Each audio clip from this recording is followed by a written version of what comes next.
At ngayon po ay pagbibigay pansin po tayo sa ating pong message.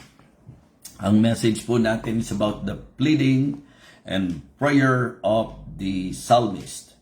Okay? The prayer and pleading of the psalmist. Ang ating pong magiging teksto ay ang Psalm 139, and verses 23 and 24. The last two verses in the book of Psalm, chapter 139.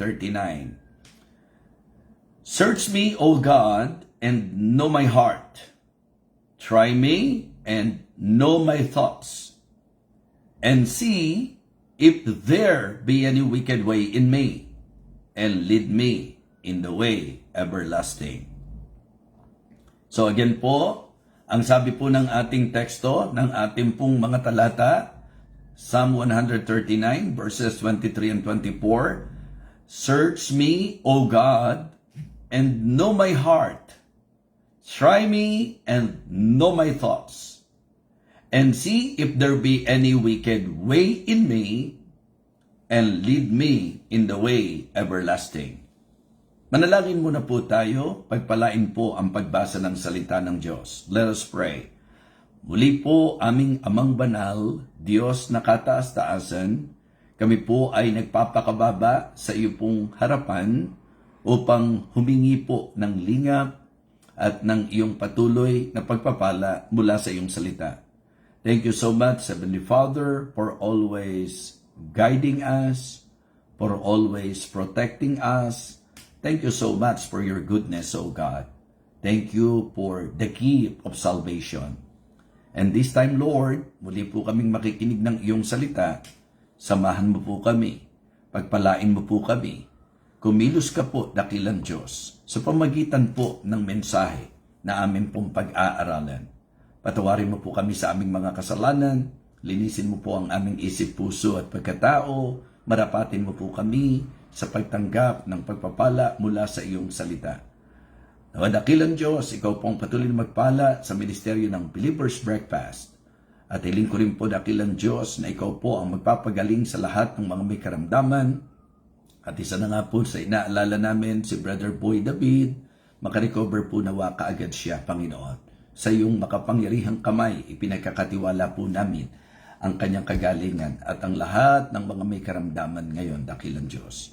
Patuloy po ang hiling namin, comfort kay Pastor Noel Kabugayan sa naging pagpanaw po ng kanyang may bahay, dakilang Diyos. And this morning, Lord, I would like to again commit myself to you. I want to consider your wisdom. Empower me, Lord. Fill me your Holy Spirit. Guide me, O God. Bless your people, O Lord, I pray. In Christ's most precious name. Amen. Amen. Okay, so ginamit ko po ang salitang pleading sapagkat sa usaping Tagalog, ito po ay may lalim sa usapan ng pakikipag-usap sa Diyos, sa usapan ng panalangin. Bagamat ito po ang isa sa larawan ng pananalangin, pleading, pero nais ko po na bigyang diin po itong dalawang bagay na ito. The pleading and prayer of the psalmist. So that is very obvious. Okay? Dito po sa ating pong masasabi nating chapter na ating pong ikinonsider matapos bigyang pansin ang pagiging omniscient ng Diyos, omnipresent ng Panginoon, and omnipotence of God. So, dito po mga kapatid ay nagpahayag ng malalim na pagsamo ito pong psalmist, mga kapatid. Napagandang bigyang pansin po natin na sa prayer na ito, nahandoon po yung talagang pagnanais na ang Diyos ay magpakahayag sa Kanya at maghayag ng Kanyang sarili. Masasabi po natin mga kapatid na sa ating pong magiging pagtalakay na ito ay ang bawat isa po ay po pwedeng somehow mag-ugnay ng ating pong mga sarili. Because we cannot deny the fact mga kapatid na sa buhay po natin, yes, sa buhay po natin, kasi kung bibigyang pansin nyo po, dito po, tinitingnan ko po yung mga talata at makikita nyo po na matapos po ang kanyang pagbibigay diin sa katotohanan na kung paanong nakikita ng Diyos ang lahat, alam ng Diyos ang lahat ng bagay, at siya ang pinakamakapangyarihan sa lahat, sa usapang isip, sa usapang lakad, sa usapang buhay, Lahat po yan, hayag po yan sa Panginoon.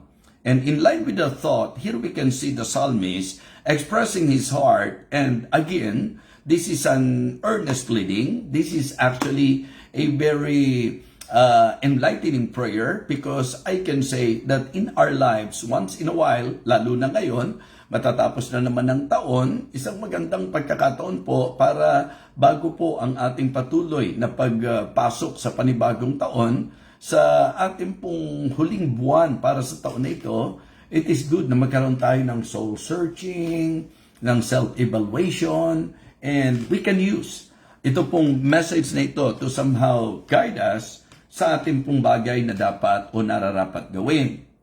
So, tatlong bagay po ang gusto kong makita nyo. Sapagkat obviously, masasabi po natin, again, tingnan nyo po yung talata. Search me, O God, and know my heart. Try me and know my thoughts, and see if there be any wicked way in me, and lead me in the way everlasting.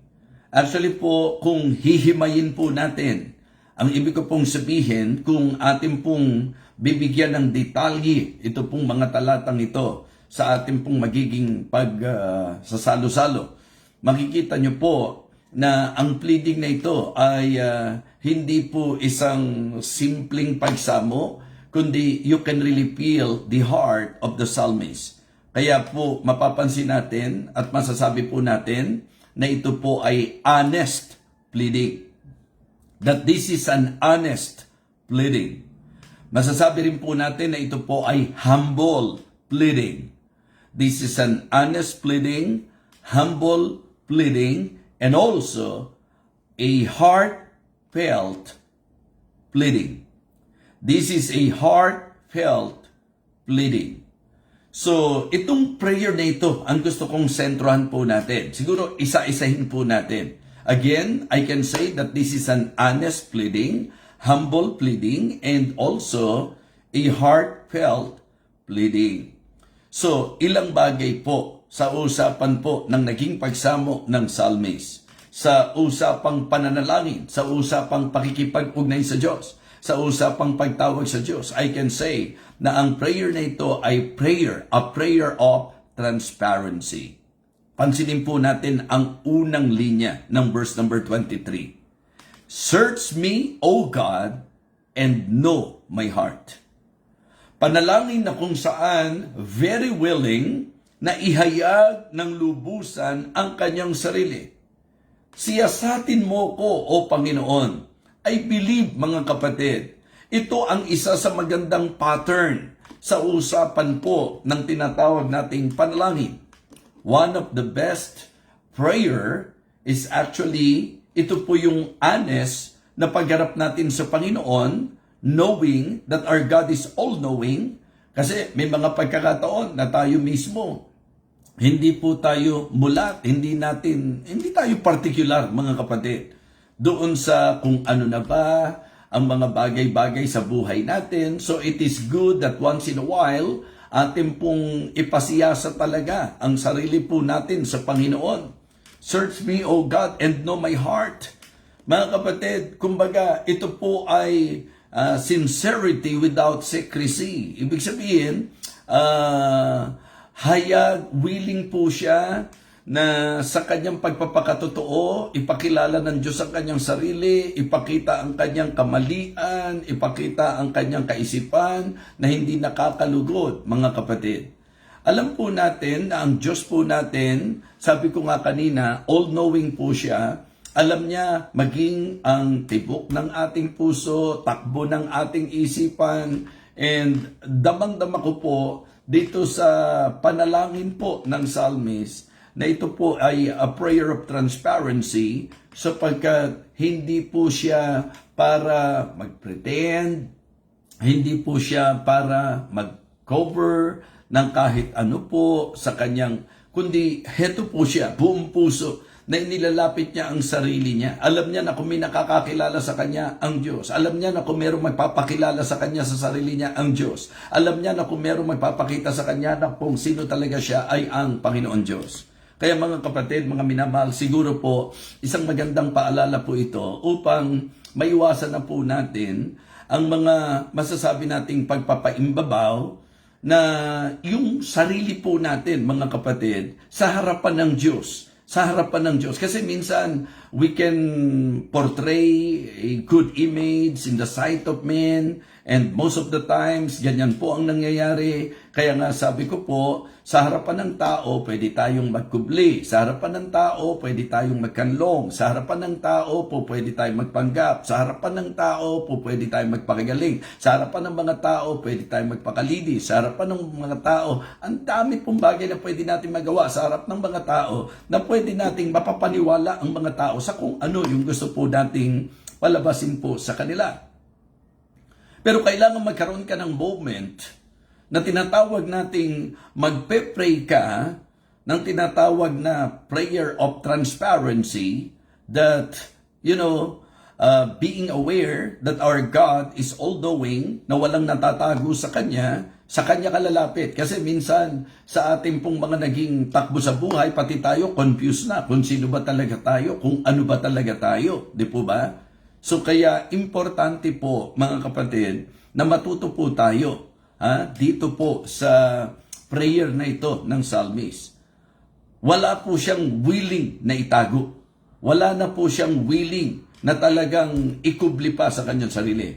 Ito po ginagamit natin sa usaping kung paano natin kinakandak ang sarili natin sa harap ng mga tao. Kasi sa Diyos naman po talaga, wala tayong maitatago. Sapagkat ito po ay hayag talaga. Kumbaga panahon para tayo po ay magpakatotoo at hindi yung para tayong nasa panoorin, mga kapatid. Yung bang gumaganap tayo ng isang masasabi nating pagganap na hindi po ayon sa katapatan. Mga kapatid, naniniwala tayo na kung may nakakakilala sa atin ay ang Diyos. Kaya maganda po, nahaharap tayo sa Kanya, na hindi tayo para magkubli ng kahit ano paman, walang anumang itinatago, and in fact, dito nga pumapasok yung tinatawag nating confession. It is good to somehow na tayo po ay magpakahayag sa ating pong Panginoon. Hayag na po tayo sa bahagi po ng Diyos, hayag tayo. What I am emphasizing this morning is actually on our part.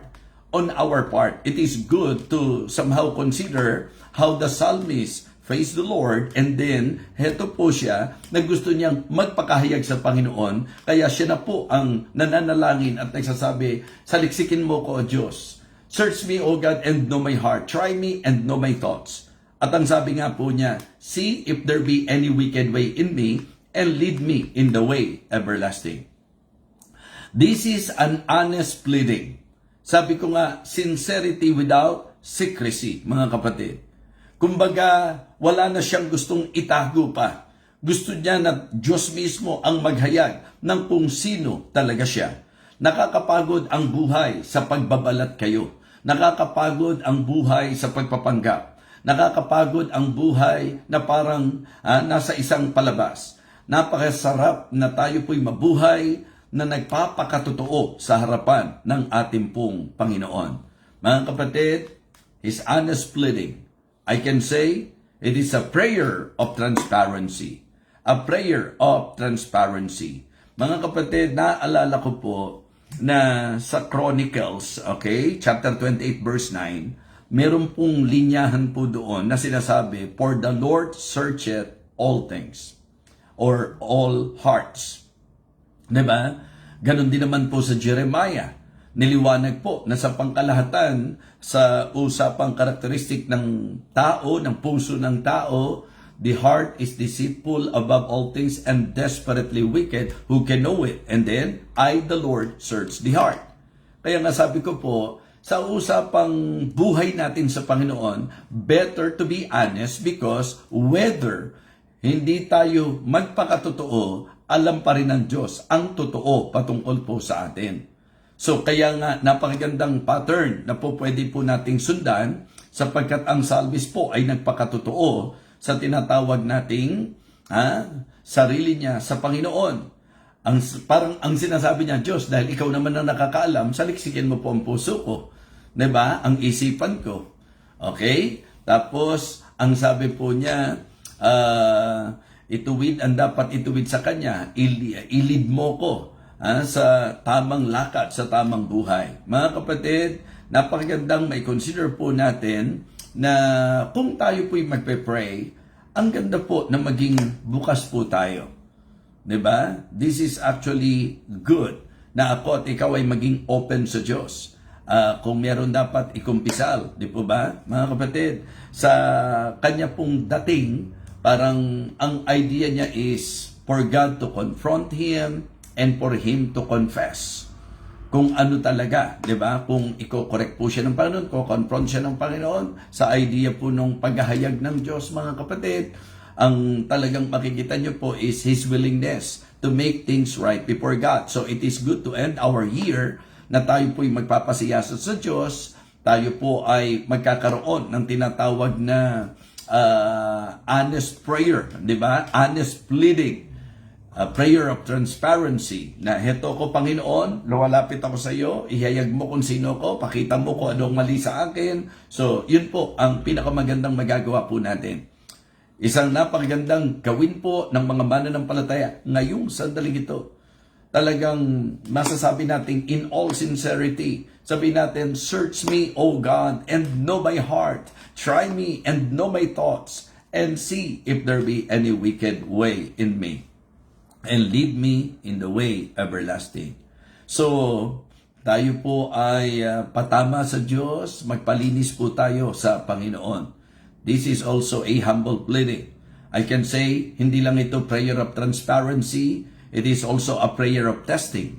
Diba? Try me and know my thoughts. Ito yung makikita nyo na talagang in full submission. Willing po siya to yield himself nang hindi po magkapanwari, hindi po mangangatwiran, mga kapatid. Kumbaga, yung bang lalapit ka sa Diyos, yung, alam niyo yung brokenness, yung bang ang spirit mo talaga bagbag sa mga mali sa buhay mo, sa mga hakbang at lakad na hindi nakalugod sa Kanya, yung bang hindi matuwid na masasabi nating buhay sa Kanya. Kasi ito po ang hindi matatanggihan ng Panginoon. Diba? Ang sabi po mga kapatid, the sacrifices of God are a broken spirit. Kung titingnan nyo po, sinabi po yan sa Psalm chapter 51. Siguro magandang medyo diinan po natin ito. Psalm chapter 51, kung may Bible po kayo ho. Ang Psalm chapter 51 is about the confession and repentance of David. So, sa kanya pong naging sablay, sa kanya pong naging pagkakasala, sa kanyang naging pagkakamali, binigyan po tayo ng idea na meron pong naging consequence ito, naging mabigat, nagdulot ng matinding lungkot po sa kanya. And because of that, mga kapatid, makikita nyo po kung paano niya talaga hinarap sa Diyos. After the confrontation of God through Prophet Nathan, then David, nung i-reveal ng Panginoon through Prophet Nathan yung kanyang naging kasalanan, siya po sa Psalm chapter 51 ay buong pagpapakumbaba at pagmamakaawa na lumapit sa Diyos at nagsabi nga po na talagang linisin ang kanyang puso, sinabi po nakahabagan siya, and then create in me a clean heart, O God, and renew a right spirit within me, restore unto me the joy of salvation. Pero meron po akong gustong part doon na sadyang binasa ko po. Ito po yung pong sinabi ng Psalm 51 verse number 17. The sacrifices of God are a broken spirit, a broken and a contrite heart, O God, thou wilt not despise. It is always good to approach God sa kanyang throne na mayroong kapakumbabaan. In fact, yung idea po ng sinasabi sa talatang ito, yun daw pong meron tinatawag nating, di ba, sa verse number 17, ang sabi, a broken spirit, a broken and a contrite heart. Yun yung hindi tatanggihan ng Panginoon. Alam po natin na sa Biblia, maliwanag po that God resisted the proud, but giveth grace unto the humble. Yes, He giveth grace unto the humble. Yun po ang pinakamagandang magagawa ng bawat isa po sa atin, that every time we approach God sa kanyang trono ng awa at biyaya, naganda po na tayo po'y lumalapit ng may katapatan, 'Diba? So, at ito nga po ang mapapansin po natin sa dalawang talatang ito. Una, his honest pleading na talagang yung transparency, willing na completely magpakahayag sa Diyos. Walang itinatago, mga kapatid, kundi talagang gusto niya na pasuri sa Panginoon. Yung magpakahayag sa Panginoon, mga kapatid. Okay? And then, makikita nyo rin po yung humble pleading na yung paglapit po niya, sabi niya, try me and know my thoughts. This is a prayer of testing, mga kapatid. Diba? So, ikaw mismo, Panginoon, nandoon na po yung willingness to really submit and to yield completely himself to God. And it is very important, mga kapatid, na pati yung motibo natin, yung even the very motives of our heart, willing po tayo na i-surrender natin sa Panginoon. Napakaganda po na ilalagay po natin ang ating sarili na talagang ipasusuri po natin sa Panginoon. Willing po tayo kasi sabi ko nga po, it is but right na tayo po ay maging right sa Panginoon sapagkat hindi po maganda ang magiging outcome kapag tayo po ay masasabi nating nagmatuwid sa kanyang harapan. Pansinin niyo po, so verse number 1, sabi niya, have mercy upon me, O God, according to thy loving kindness, according to the multitude of thy tender mercies. Blot out my transgressions. Wash me thoroughly from mine iniquity and cleanse me from my sin. For I acknowledge my transgressions and my sin is ever before me. Against thee only have I sinned and done this evil in thy sight, that thou mayest be justified when thou speakest and be clear when thou judgest. Behold, I was shapen in iniquity, and in sin did my mother conceive me. Behold, thou hast desirous truth in the inward parts, and in the hidden part that thou shalt make me to know wisdom. Purge me with hyssop, and I will be clean. Wash me, and I shall be whiter than snow. Make me to hear joy and gladness, that the bones which thou hast broken may rejoice. Hide thy face from my sins, and blot out mine iniquities. Create in me a clean heart, O God, and renew a right spirit within me. Cast me not away from thy presence, and take not thy Holy Spirit from me. Restore unto me the joy of thy salvation, and uphold me with thy free spirit. Then will I teach transgressors thy ways, and sinners shall be converted unto thee. Deliver me from blood guiltiness, O God, thou God of my salvation, and my tongue shall sing aloud of thy righteousness. O Lord, open thou my lips, and my mouth shall shew forth thy praise. For thou desirest not sacrifice, else would I give it. Thou delightest not in burnt offering. The sacrifices of God are a broken spirit, a broken and a contrite heart. O God, thou wilt not despise. So, gusto ko lang po liwanagin, mga kapatid, na kung lalapit lang din po tayo sa Panginoon, lumapit na po tayo sa katanggap-tanggap na paraan. Okay? Sa paanong paraan magiging katanggap-tanggap tayo sa Panginoon? So, very definite na po ito that God resisted the proud. Kaya, for me, if we will approach God, if we will pray, di ba? Bakit kailangan pa po nating magkaroon ng pariseyong kaisipan at puso na kung saan talagang parang, alam nyo, ibang-iba po talaga kapag paglalapit tayo sa Diyos, yun tayo mismo. In fact, ang Diyos naman di natin madadaya. Ang Diyos naman di natin maluloko. Alam naman ng Diyos kung sino at ano po tayo. So better to be honest and to humble ourselves before God. And then, yun po ang pinakamaganda, maramdaman ng Diyos. Yung pong puso po natin. At dito papasok yung pangatlong idea. This is a heartfelt pleading. Heartfelt pleading. Ito po yung talagang pagsusumamo na talagang damang-dama mo po ang puso. Yes. Diba? Tingnan niyo po. Ang sabi niya, search me, O God, and know my heart. Isang mananampalataya, isang Kristiyano, isang tao na nung lumapit sa Diyos, ang sabi niya, search me, O God, and know my heart. Pati ang pinaka-motibo po niya, gusto niya ipahayag o ipakita, ipadama sa Diyos. Search me, O God, and know my heart. Try me and know my thoughts. And then, sabi niya, see if there be any wicked way in me. Maganda po na ganun tayo lalapit sa Panginoon. Panginoon, tingnan mo kung ano po ang hindi tama sa akin, kung ano ang kasamaan sa akin. At ang sabi niya, lead me in the way everlasting. We can feel His heart that He is very much willing na talagang iayos ng Panginoon ang kanyang buhay, ang kanyang lakad. Kaya I can say that this is a prayer of transformation.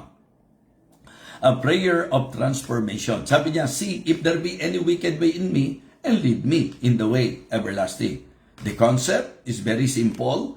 Ano yung masama sa akin, itama mo na po, Panginoon. Ano po yung liko sa buhay ko, ituwid mo na po, Panginoon. Ano man ang maling lakad ko, i-guide mo na po ako, Panginoon. Ikaw na po ang mag-lead sa akin sa tama. That is basically the idea. So makikita niyo po, mga kapatid, ang isang pusong nagpapakatotoo, nagpapakababa, at nagpapadama sa Diyos. Isang bagay po na magandang matutunan po natin. Sabi ko po sa isang pagtuturo ko, napakahalaga po na tayo pag nagbabasa ng Biblia, ang mangyari po, hindi lang natin mabasa yung talata, hindi lang natin ma-memorize yung talata, hindi lang natin narinig yung talata, kundi ating maramdaman ang puso ng Diyos sa bawat talata sa banal na kasulatan. Ngayon naman, ang gusto kong ipunto, huwag kang basta magdasal lang. Okay? Nililinaw ko po maganda na pag nababasa tayo ng Bible, nababasa natin yung mismong mga verses, yung mismong Word of God, nababasa po natin, pero ang mas lalim po nito ay ang maramdaman natin ang puso ng Diyos sa mga talatang binabasa natin, sa salita ng Diyos na pinag-aaralan po natin. Okay? So, sa part na yon, tinuturo ko po na maganda na nararamdaman natin ang puso ng Diyos samantalang nakikinig tayo ng Kanyang salita, nagbabasa tayo ng Kanyang salita, nag-aaral tayo ng Kanyang salita, hindi tayo hanggang doon lang sa salita niya, hindi tayo hanggang doon sa mga talata lang ng salita niya, kundi ang maganda po, nararamdaman natin ang puso ng Diyos sa Kanyang salita. Nakukuha niyo po? Yun ang mas lalim. In studying God's Word, isa sa nagpapakita ng lalim natin ay yung pong dumating tayo sa punto na nararamdaman natin ang puso ng Diyos sa Kanyang salita. Nararamdaman natin ang puso ng Diyos sa Kanyang turo, sa Kanyang aral. Mga kapatid, on our part naman, sa atin naman pong parte, maganda po na pag nagpe-pray tayo, hindi lang tayo nagsasalita. Pag nagpe-pray po tayo, maganda na nararamdaman tayo ng Diyos sa ating pong pananalangin. Kaya nga dapat heartfelt pleading, mga kapatid. Yung pong talagang ma-feel ng Diyos, how sincere tayo po sa ating paglapit sa Kanya. How honest. Diba? And then, yung talagang, ano po yung estado ng puso natin. Kasi nga, hindi po matatanggihan ng Diyos.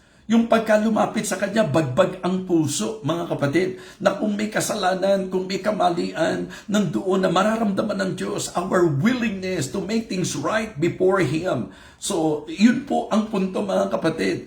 Huwag niyong hayaang marinig lang tayo ng Diyos. Maganda po, maramdaman po tayo ng Panginoon.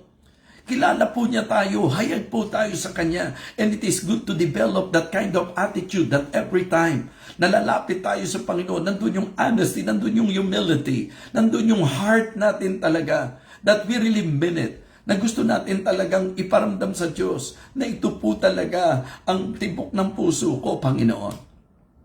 Yes. Sabi niya, and see if there be any wicked way in me, and lead me in the way everlasting. Again, ito po ay honest pleading, humble pleading, and heartfelt pleading. Kung i-consider natin sa turo ng pananalangin, ito po ay prayer of transparency. Mga kapatid, prayer of testing and prayer of transformation. So, the pleading and the prayer of the psalmist, maganda po na ito po ay gawin nating pattern, gawin po nating practice, mga kapatid, and siguro po magandang pag-isipan po natin kung hindi ba tayo magko-confess, kung hindi ba tayo magiging honest, hindi na po ba tayo, di ba? Kilala ng Diyos. Ang ibig ko pong sabihin, hindi po kaya alam ng Diyos. So kaya sabi ko, sa introduction ko po kanina, if we will meditate the whole chapter, Psalm 139, makikita nyo po na ang binigyan din dyan is the omnipotence, the omniscience, and the omnipresence of God. So alam niya ang Diyos, alam niya ang lahat ng bagay, kilala niya ang lahat ng tao, and then having that in mind, okay, being aware of that, it is good to somehow be honest, be humble, and let God fill our heart. Yung maramdaman ng Diyos ang puso natin. Magtatapos na po ang taong 2025. Marahil may naging lihis na lakad po tayo. Marahil meron pong mga kubli sa puso po natin. Hayag po sa Diyos yan. Pero maganda pa rin po na sa part natin, makita po at mahayag ang katapatan, ang kababaan, at ang talagang bagbag na puso. Yung pusong dama ng Diyos na tayo po ay lalapit sa Kanya. Mga kapatid, huwag niyong hayaang lilipas ang taong ito nang hindi tayo nagpakahayag at nagpakatotoo sa Diyos at hindi tayo nagpatuwid sa Diyos sa ating mga lakad. So I hope na ngayon pong umaga sa ating pong patuloy na nagiging pagtalakay sa Kanyang salita, nawa mabigyang pansin po natin ang napakahalagang paalalang ito. Yung idea po na dapat ituwid yung mga mali sa buhay natin. Diba? Siguro po bago tayo magtapos, tingnan niyo po saglit yung sinabi po ng Psalm chapter 19. Yan.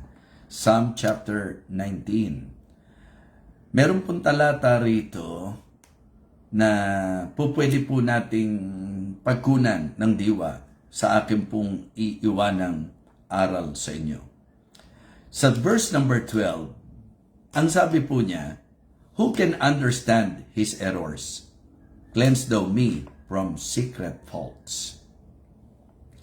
Yung idea po kasi, nung sinasabi ng psalmist, ito yung mga minsan unconfessed. Yung mga hindi po natin na ikukumpisal sa Diyos. Kaya nga, ito po, naalala ko during the time na ako po'y nasa Blessed Hope at mahilig po kami sa mga sharing. Tapos isa po ako sa matanong. Diba? So, kasi kung hayag naman tayo sa Diyos, bakit kailangan pa nating mag-confess? Diba? Kasi yan pong mararamdaman nyo eh. Search me, O God, and know my heart. Try me and know my thoughts. Kapag tayo po naging pilosopo, yung pong statement na ito ng psalmist, kahit hindi naman niya sabihin, hayag naman tayong lahat sa Diyos eh. Di po ba malinaw po yan eh. Kaya tinatanong ko, bakit kailangan pa ng confession? Samantalang alam naman ng Diyos ang lahat ng bagay. Kilala niya ang lahat ng tao, alam niya even the very inner parts ng ating being, alam ng Diyos ang puso natin. Bakit kailangan pa, mga kapatid? Kasi sa buhay po, laging may dalawang side. Sa side ng Diyos at sa side ng tao. At gusto kong sabihin po, mga kapatid, na ang usaping ito ay hindi dahil sa hindi alam ng Diyos, hindi kilala ng Diyos ang bawat isa sa atin, hindi alam ng Diyos yung mali mo, yung likong buhay mo, hindi po ganun. Kaya nga diniin ko po sa inyo, di ba? Ang emphasis po at ang turo, ang laman ng Psalm 139 ay kung anong klase po ang kakayahan ng Diyos sa usapang kaalaman. Alam niya ang lahat ng bagay. Sa usapang nasa lahat ng lugar po siya. At sa usapang napakamakapangyarihan po niya. So, masasabi po natin completely, kahit di ka nagsasalita, kilala ka naman talaga ng Diyos. Kahit di sabihin ng salmis ito, hayag naman talaga siya sa Diyos. Di po ba? So, bakit kailangan pa ng compassion kung hayag po tayo sa Panginoon? This is actually ang ating part, yung bahagi po natin. Sa kabila ng kilalang kilala tayo ng Diyos, gusto ng Diyos na maging honest po tayo. Gusto ng Diyos na maging humble po tayo. At gusto po ng Diyos na talagang madama po tayo. Maramdaman ng Diyos ang puso po natin. Kaya sabi ko nga, itong pleading na ito, nakakamove po ito. Yung pong statement, search me, O God, and know my heart. Try me and know my thoughts. So dito po sa Psalm chapter 19 and verse number 12, ang sabi po niya, cleanse thou me from secret faults. Ang ibig sabihin, yung mga unconfessed. Yung sa part mo, hindi ka nagpapakatotoo. Yung sa part mo, hindi ka nagpakahayag, mga kapatid. Yan po ang idea. Never na may tatama ka ng Diyos sa isang bagay na ayaw mong aminin. Never na maikokore ka sa isang bagay na hindi ka willing na talagang i-correct ito ng Panginoon sa iyo. Hindi dahil mahinang klase ang Diyos, kundi ganyan niya didisenyo na may human responsibility, na may human part. Mga kapatid, merong bahagi po natin ang ibig ko pong sabihin. Na sa bahagi ng tao, kahit kilalang-kilala tayo ng Panginoon, sa bahagi po natin, kaya may confession because gusto ng Diyos na ma-reach natin yung level na magiging totoo tayo, magiging tapat tayo, magpapakababa tayo, at kikilalanin natin talaga sa harapan ng Diyos na kailangan natin siya. Diba? Kaya importante po na ihayag ng Diyos sa atin kung ano po ang mali sa puso at buhay natin. Mga kapatid, ito po ang punto na gusto kong sabihin. One thing for you to feel the heart of God, but it is another thing to make God feel your heart. Diba? Ang ibig sabihin, yung bahagi natin bilang tao, iparamdam natin sa Diyos. That is the idea kung bakit po kailangan pa ng confession. Para ma-reach mo yung level na magiging honest ka. Para ikaw ay dumating sa punto na yuyukod ka, bababa ka, aamin ka. At talagang darating ka doon sa masasabi nating katayuan na magiging, di ba, totoo sa iyo na ang gusto mo ay ang ituwid ng Diyos, ang mali sa buhay po natin. Ang tanong po, tatapusin ba natin itong taong ito na magkukubli pa rin tayo? Alam nyo, useless na magkubli. Doon po sa totoo lang, hindi naman tayo talaga makapagtatago. So kaya, mga kapatid, mapapansin nyo po, mag-confess o hindi ka mag-confess dahil alam ng Diyos kung ano ang totoo sa iyo. Alam ng Diyos kung ano ang totoo sa buhay mo. Pansinin nyo po, yung consequence. Di ba? Pansinin nyo po yung consequence, mga kapatid.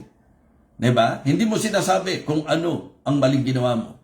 Hindi ka nagko-confess. Hindi mo ikinumpisal sa Diyos ang liko sa buhay mo. Ang tanong, hindi mo ba nare-reap yung consequence? So kasi nga kilala tayo ng Diyos. Hayag po tayo sa Panginoon. So better to confess it. Diba? Better to correct it, mga kapatid. Diba? Importante po na ito ay ating ikumpisal sa Panginoon. Mas maganda po na hayaan nyo pong i-correct ng Panginoon ang puso natin.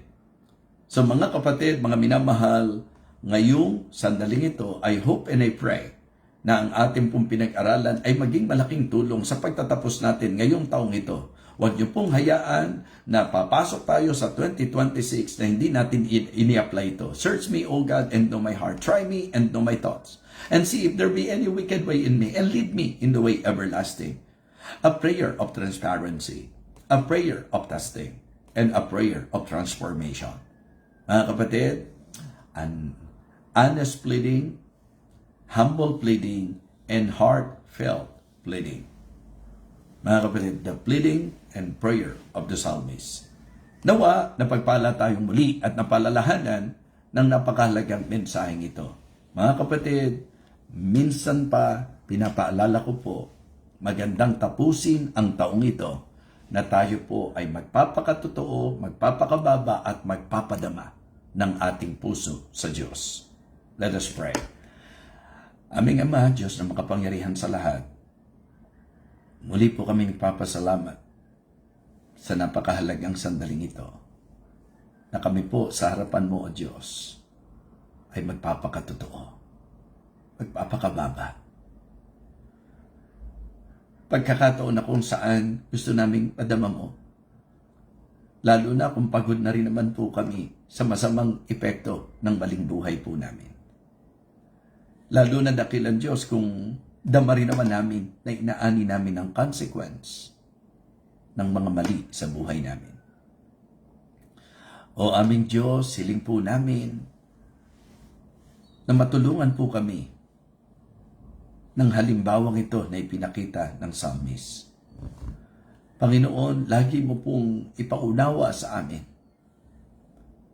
na ang pagpapakababa, ito po ay magiging dahilan upang kami po'y abutin mo at lingapin mo, O Diyos. Nawa, na-realize po namin ngayong umaga na disadvantage po sa bahagi namin kung kami po'y mabubuhay sa pagpipretend, Panginoon. Yung magpo-portray kami ng image na hindi naman talaga kami yun, Panginoon. Lord, please, search our hearts. Even the very motive of our hearts, O God. Ikaw po, dakilang Diyos, ang gumawang makapangyarihan sa buhay ng bawat isa. At nawa, Panginoon, huwag naming tapusin ang taong ito na hindi po kami lubusang nagpapasiyasat sa iyo. At nawa, ilagay mo sa aming puso ang willingness, yung maramdaman mo that we are really willing, Heavenly Father, to be transformed. Thank you so much for reminding us. Thank you so much for rebuking us, O God. Bless each and every one of us, O Lord. At hiling ko pong patuloy sa iyo na biyayaan mo ang iyong lingkod upang patuloy na makapagministeryo. Ipuin mo po ang mga diferensya sa aking katawan, Panginoon. Pagalingin mo po ako mula po sa aking mga ilang nararamdaman. Ikaw po, dakilang Diyos, nawa ang magpasagana ng biyaya mo. Ito pang aking pong makayanan. Dakilang Diyos, muli po, maraming salamat. Pinupuri ka namin, dinadakila. Sa pangalan po ng aming Panginoong Jesus. Amen.